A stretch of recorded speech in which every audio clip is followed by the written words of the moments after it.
Yesterday, we reported that Sony is working on a very cool and innovative premium Linkbuds WF-L900 earbuds. You can click up there to check out the video.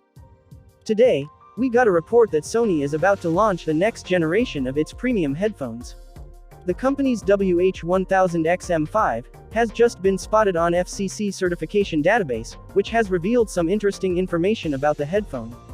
The Sony WH-1000XM5 will be the successor to the WH-1000XM4, which was quite popular in the premium headphones market. And now, it seems like the Japanese tech giant is seeking to launch its successor as soon as possible. Looking at the FCC certification, the listing reveals that the headphones in question carry the model number YY2954.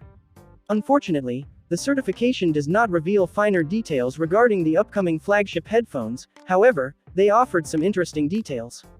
It appears that the headphones could be receiving a redesign. Sony has previously printed the FCC IC model number and IC number within the headband of the WH-1000XM5, which wasn't the case with the WH-1000XM4.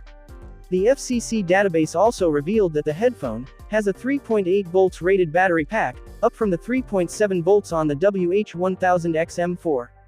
It will even feature support for 5 volts or 9 volt charging, which hints at the headphones supporting fast charging as well. Apart from this, the Walkman blog found an import listing for the YY2954, which is being shipped into Hong Kong and India. Reportedly, the company has created prototypes that are available in black and silver. Unfortunately, that is all the information we have at the moment, so stay tuned and subscribe for more updates.